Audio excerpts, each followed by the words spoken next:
Welcome to Reasons for the Hope.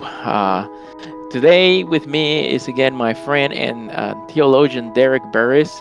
Thank you for being here, Derrick. Again, we were on a what it's called a hiatus, I guess, for over a month, and we're finally coming back this beautiful summer, trying to record again on the topic of the Jehovah's Witnesses. Thanks for being here again and available, Derrick. Oh, it's my pleasure, Jahir. Yeah, so today this is going to be the last episode for understanding the Jehovah's Witnesses and their religion and what they stand for, and we want to do a little bit of something different than what we have done on the previous three podcasts. We've gone through the history, their what they believe, and now we kind of want to approach this matter in a way of how do we go about when one of them actually knocks on our door. So the question under consideration today is about how one might effectively engage in dialogue with the Jehovah's Witnesses in order to lead them to Christ. And here, how do you think we should approach this, Derrick? Well, I love the analogy that J. Warner Wallace gave of jury selection. Wallace is a important apologist. He's writing a lot of books, and he's also a cold case detective in California, in LA. And so he's worked with a lot of jury selection. He says when you select a jury, you want people who are not going to be totally against what you have to say and biased in the wrong direction. And actually, when the lawyers select a jury, what they end up getting is people that are more in the middle, who are open to a discussion. The guy that led me to Christ, his name was Rick, and he said some things that really impacted me. He said, if you can never persuade someone, if they're just deadlocked in a position that's where they're not going to accept the gospel, then there's no point in talking to them. So this means there's discernment that we need. We need to say, is this person possibly going to change? And is there anything I can do? Or are they just locked in? If they're not, then there's no point. And so we really need to depend on God for direction in this. We need to keep in mind that we're in a spiritual battle, and the battle belongs to Him. In Ephesians 6:12, it says, our battle's not against flesh. But that just does not mean that apologetics is useless. In 2 Corinthians 10:3-5, Paul is mentioning that we can demolish strongholds and take every thought captive and destroy speculations. And arguments can be divinely powerful weapons in this battle. There's a couple other things to mention about the Jehovah's Witnesses on the spiritual front there, because in Colossians 2:19 it says that groups of Christians can get separated from the head. And I think that's what's happened with Jehovah's Witnesses when we look at their history, that they had a Christian beginning, and somehow they've become so separated that their religion doesn't look like what we see in other religions. This is probably why James said in chapter 3, verse 1, that there's going to be stricter judgment of teachers, because they have the ability to deceive themselves and others if they're not really called by God to teach the truth. Yeah, that's we have to be very careful with that. That's very true. Let's get into some practical things here. So they knock on my door. What do you think should we do? Should we talk to them? Should we hide? Just let their door ring? Let them get their knuckles sore just for keep knocking and knocking? What do you think should happen here? That's a good question. And, it really boils down to a personal decision. Since this is a spiritual warfare, if you're operating outside what your gift is and what God's calling you to do, you could end up like the people in the Acts who were trying to cast out demons, ended up getting hurt from it, right? Oh, yeah. And I know a guy who is a Greek scholar. He was one of my first pastors, and his name's John, and he would get out his Greek Bible and just really confront them with things that they can't explain, and then they would come back. Um, but I think what we deal with the Jehovah's Witnesses is, if you think about conventional versus guerrilla warfare, they are really practicing a guerrilla warfare. They're not doing their theology in the open. They don't have seminaries, and they don't have dialogue with people like we see in the field of theology. We have our books, and this is what we teach. And then, so a lot of their public ministry is sort of a pretense to have an open dialogue. If you think about it, it's like guerrilla warfare. It's a skirmish. It's not an open, let's get all the issues on the table, and let's really be reasonable with everybody. And so I think that, it's funny, they're coming to your home, but they really have an advantage because they're knocking on your door when you're not really ready for them. They've got all their tools there in their bag. They've got all their arguments prepared to defend their position. Can you do anything right then and there? Probably. You could plant a few seeds if you're very strong in apologetics and in your faith. But it may not be, a good time to really expect them to convert right there on your doorstep. And you have done this, right? Like you've been on the part of knocking on the door. From your perspective, do you actually want them to answer most of the time? Do you, or you're basically just going through the motion, like, well, I got to do some job here, and just present some points, and you say they're prepared, but I'm assuming it's to some basic questions only, not getting too deep either, or is that not right? It really depends on the individual you're going to be dealing with, but they have books that answer questions, and depending on their level of involvement, they may just get out the book and read the answer to you. Okay. But pretty much they've got a strict way of thinking with no room for questioning any of it, and that's pretty harmful. I mean, if I was to talk to you, Jahir, about maybe some small differences we have of interpretation on a given subject, and you said, well, I have a book I'm reading and I will not veer from that book, then I would say, well, what's the point of me talking to you? Right. Yeah, which brings me to then the thought here of the content. What we've talked about history and doctrine, like you just say, but I suppose a lot of people may be wondering what is a good topic to focus on then when engaging the JWs in dialogue. Is it a good idea to talk about history or Christian history, or what do you think should be the focus? Yeah, history is an important thing for the Christian apologist or evangelist to know when dealing with anybody who has a different view. In this case, discussing the errors of the Jehovah's Witnesses or their initial Bible student movement will probably not be very productive as a conversation starter. We probably want to emphasize the positive aspects of Christian history. And we can be very effective in that, especially as non-Catholics. We may seem like Catholics to them when we're defending the early church fathers or the ecumenical councils through the ages, but it's going to be informative to them, showing some of their errors, and trying to give them a bigger view of Christianity in maybe a more subtle way. Talking about their connection to the Seventh-day Adventist Church or asking them questions about those connections may be effective also, but anyone taking this approach needs to be ready to handle the misinformation that they're going to encounter. The Jehovah's Witnesses idea of research means simply going through their Watchtower publications and seeing what they have said on a given topic. It's not going down to the library and seeing if the Watchtower publications could be wrong. So the Jehovah's Witness is going to encounter much new information just by having a conversation with somebody who knows what they're talking about at their doorstep. And there's the potential that they could see how the Watchtower has obscured the truth in many areas.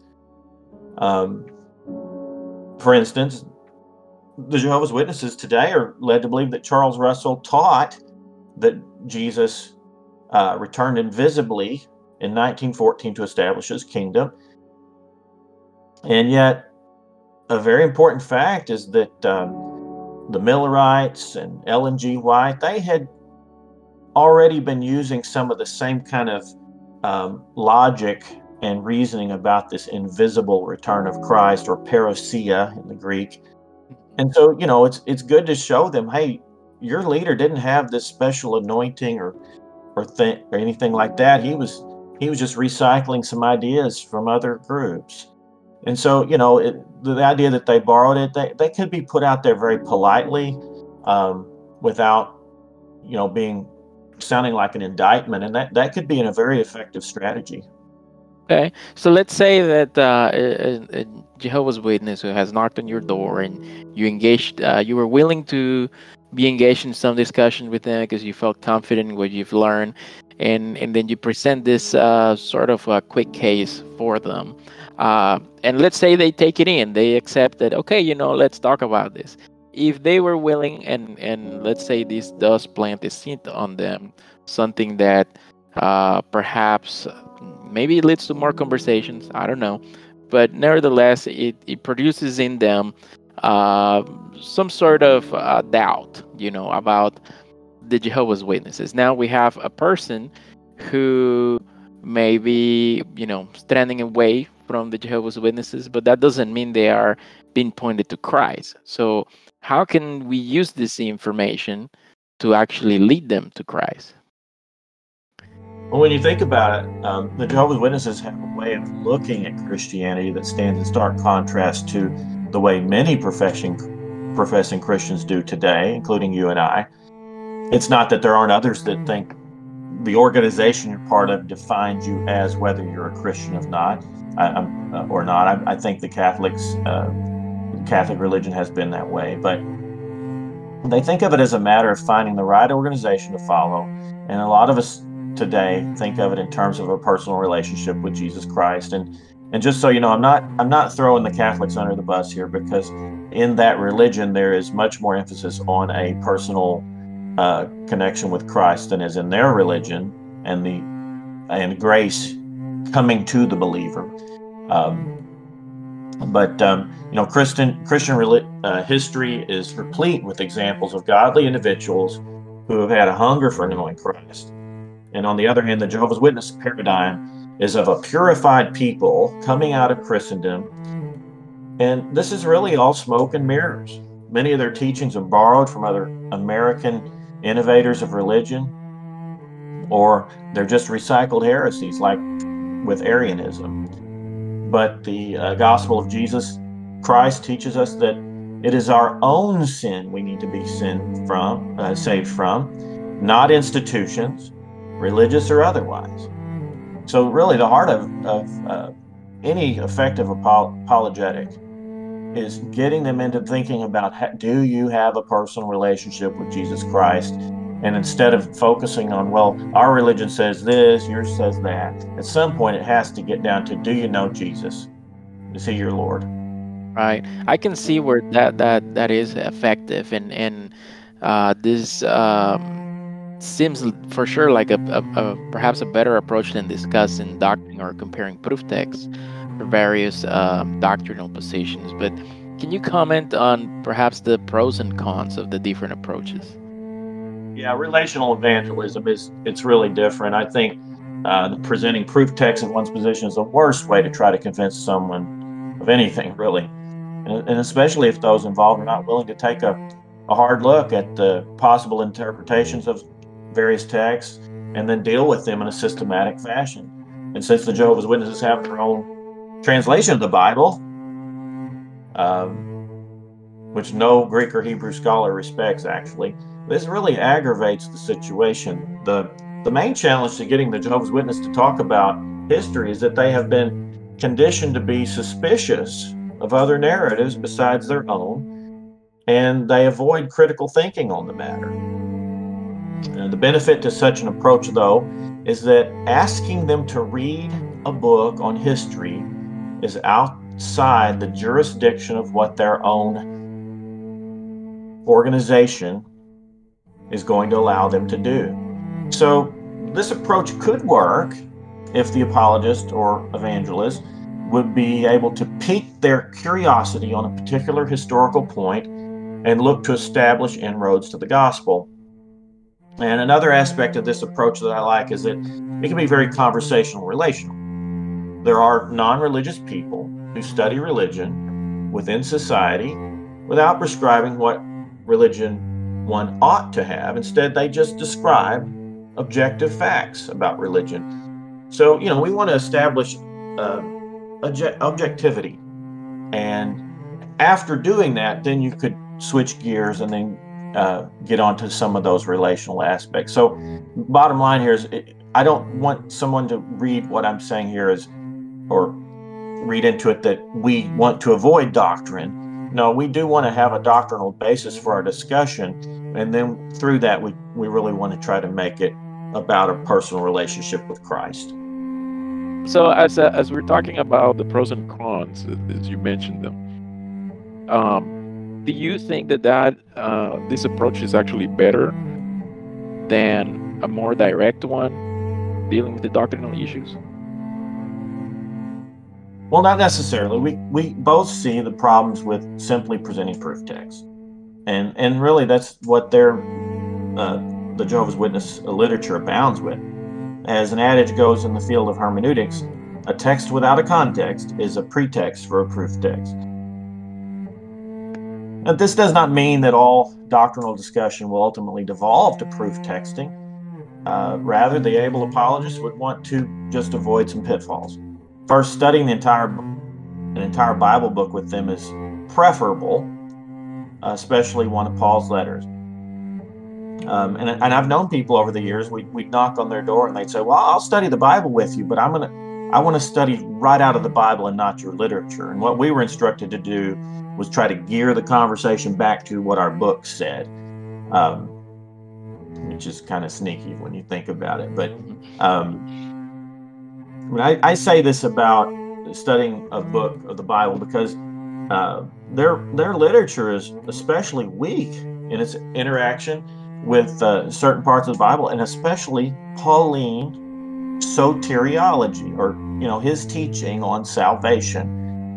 Romans would be preferred, I think, but if you didn't have enough time to do that, you could maybe use Galatians or Philippians.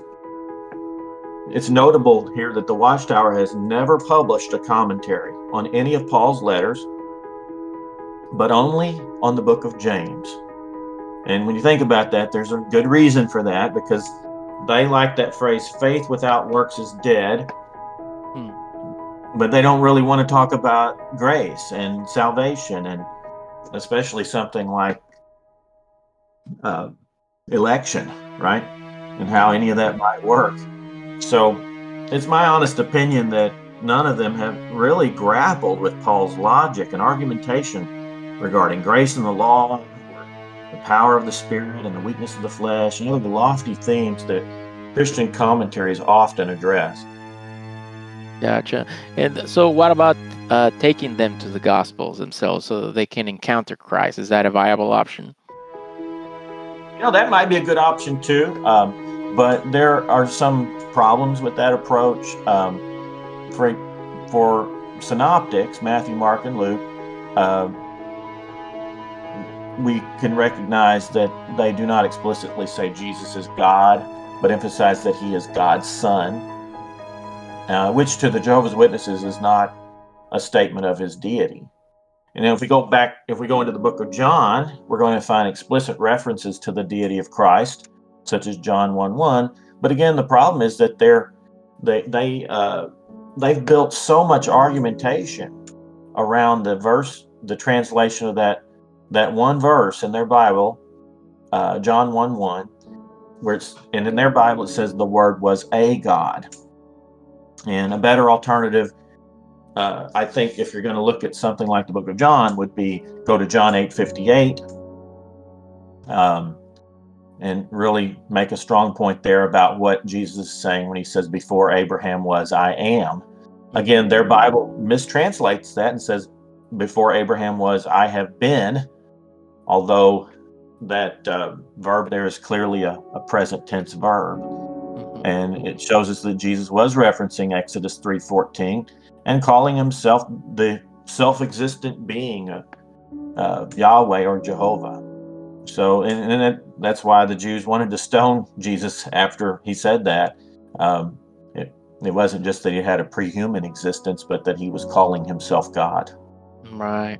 But as you're mentioning this, I was thinking, is there also any approach or strategy that, because I've seen it a little bit of it in other in some ministries, online ministries like strong.org, which are apologetic ministries, and others, but they have mentioned sometimes a strategy where you could look up into the Old Testament to prophecies that point to uh, the personification of Christ, Jesus, and using those verses and then comparing them to some verses that are on the New Testament, and then it's, I guess, in some way grabbing this information, this prophetic information, and putting it together, and in some way this highlights the person of Christ, what he came to do, that it speaks about him. It seems like a more of an indirect approach, but I'm not sure if you have any thoughts on that at all. Yeah, they like a lot of those verses actually that point to Christ in the Old Testament. But again, they just point, in their view, those just point to Christ as Savior, Messiah, perfect man, a perfect man. They have a book where they, which we read many times growing up. It was called "The Greatest Man Who Ever Lived," so it's just the question of whether Jesus is God and whether he should be worshipped. And I think at that point they're clearly avoiding some of the difficult things in the New Testament which point to him being God. So I think in terms of, could you find more stuff in the Old Testament pointing to Jesus being God? Well, since it hadn't truly been revealed there, it's going to be a little more difficult. The theophanies or can be instructive, because it says no man has seen God and yet lived. But the parents of Samson, they saw God, it says. Jacob wrestled with God, and God appeared to Abraham. So if no one has seen the Father and yet lived, that makes sense. But Jesus being divinity veiled, the word incarnate, we say, it makes sense that he took that form and appeared to people, because the Father dwells in unapproachable light, right? So I think there are some things that point to Jesus in the Old Testament being God. I don't think you can explain it otherwise. Those verses I just mentioned, those theophanies, or we could probably say Christophanies, right? Otherwise, you have this contradiction in the Old Testament that no one has seen God and yet lived, and yet people are seeing. They're saying they saw God. It was very clear to Samson's parents. They said, "We just saw God. We're going to die." Right. Yeah, I can see that these discussions can get complicated very quickly. So if we were to say something like, I don't know, trying to keep things simple without getting into history lessons, translation issues, complex theological discussion, is that even possible? Can we do that? Yeah, I'm glad you brought that up, because we as theologians and apologists can make it really complicated. But just to kind of use mathematics, or I know you're into computers, on the other hand, efficiency is evaluated, and like mathematicians really value simple and elegant proofs. The longer it is, isn't the better. Right. So the danger in seeking short answers to complicated questions is that they're not comprehensive. Exactly. That's the other side of the coin. And for better or worse, sometimes preachers simplify complex biblical themes for their audiences. So how would you do it then? Yes, that's really the point, is what is apologetics all about, especially with dealing Jehovah's Witnesses, but not just them. And when we think about the gospel and how Jesus treated people, the fact that he hung out with tax collectors, that he forgave this adulteress in John 8, that he was called a friend of sinners, we can really get to the heart of what apologetics and evangelism are really all about. Jesus never promoted the idea that people like that should continue to live in shame after he forgave them either. But, this has been a very hard lesson for the church, for many people, and not just the Jehovah's Witnesses. I think that this explains why John 7:53 through 8:11, this account of this adulteress, does not exist in some of our older manuscripts. Some people think it wasn't inspired. I totally disagree with that. I think the simple explanation of that is forgiveness is just too scandalous an idea of religious people. And, to put a finer point on this, the Jehovah's Witnesses think that Christians have made entirely too much of out of grace and not enough out of church discipline and disfellowshipping people.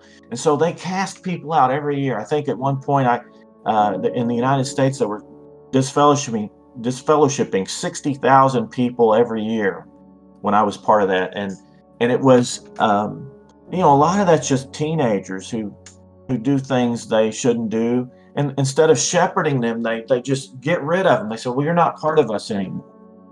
I don't think we have to really get into all the complexities about church discipline and what the Bible's saying about that here, but just think about Jesus' way of dealing with people. It's not changed since he walked the earth. We can follow that example of showing grace and forgiveness and just really emphasizing that when we talk to them and the way we talk to them with gentleness and respect, confessing, look, I'm a prodigal son. I was saved out of darkness. Or the other option is to act like that older brother in the same parable and say, well, I've always been with God, and just look down our noses at people like the Pharisees did and just simply proclaim our own righteousness. It's really a simple choice that everybody has to face. But when you want to boil down apologetics, I think everybody could give that witness to people, even if they're not called to get into all the thick of things with a lot of theology. Very well said, Derek. Thank you so much for all the time you dedicated to this. All the podcasts that we have recorded, from the history to now in how to engage them. Thank you so much for your time. I hope that we can have future podcasts on other topics as well. And for the audience, thank you so much again. If you're still listening, please subscribe to the channel. Again, this is Reasons for the Hope. I am going to be putting on the description of the video some email addresses and information. I'm pretty sure Derek wouldn't mind if you want to, write him something about this podcast. Derek, you wouldn't mind, would you? Oh, not at all. Okay. I will put that in there for everyone who's listening. Thank you again. And we'll catch you on the next topic. Have a good day. Thank you.